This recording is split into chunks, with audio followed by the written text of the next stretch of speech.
Hello everyone. Welcome back to my channel and ఈరోజు నేను spiral potato try చేశాననమాట ఇంట్లోకి. చాలా డేస్ బ్యాక్ ఎగ్జిబిషన్‌లో తినుంటే ఒకసారి ట్రై చేద్దామని ట్రై చేశాను. ఫస్ట్ నైఫ్‌తోని ట్రై చేశాను.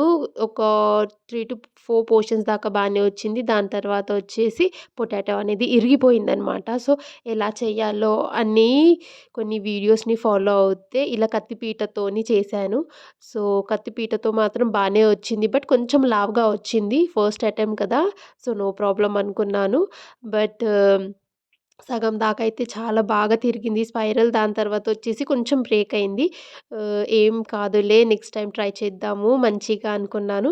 సో, ఇలా ఒక చిన్న సీక్ ఉంటే ఆ సీక్‌లోకి పొటాటోని పెట్టేసి దాన్ని ఇలా స్ప్రెడ్ చేసేసుకున్నాననమాట. దాంట్లో వచ్చే బ్యాటర్ కోసమైతే 1 టేబుల్ స్పూన్ మైదా, 1 టేబుల్ స్పూన్ కార్న్ ఫ్లోర్, ఉప్పు, కారం, పసుపు, కొంచెం ధనియా పౌడర్ ఏసుకొని, వాటర్ ఏసుకొని కలిపేసుకున్నాను. ఈ పేస్ట్ అనేది మనము ఆ పొటాటోస్‌లోకి వాడతాము. ఆలూని ఈ విధంగా పెట్టేసుకొని దాన్ని మొత్తం కోట్ చేసేసుకుంటాము ఈ పేస్ట్‌తోని. నాకైతే చాలా బాగా నచ్చింది. చాలా టేస్టీగా ఉంది. నెక్స్ట్ టైమ్ మాత్రం డెఫినిట్‌గా ట్రై చేస్తాను. ఇంకా బాగా చేయాలని.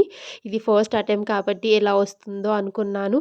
ఇలా కోట్ చేసుకున్న తర్వాత ఒక కళాయిలో ఆయిల్ వేసేసుకొని దాన్ని మీడియం హీట్‌లో హీట్ చేసేసుకొని ఆలు అనేది సీకే ఉంచేసి కొంతసేపు ఇలా కాలనివ్వాలి. లేదంటే అది మొత్తం అతుక్కుపోయిద్దనమాట. ఇలా నేను ప్రతి సైడ్ కొంచెం కొంచెంగా కాల్చుకొని దాని తర్వాత దాన్ని తీసేసుకొని ఆయిల్‌లో బాగా అవ్వనిచ్చాననమాట.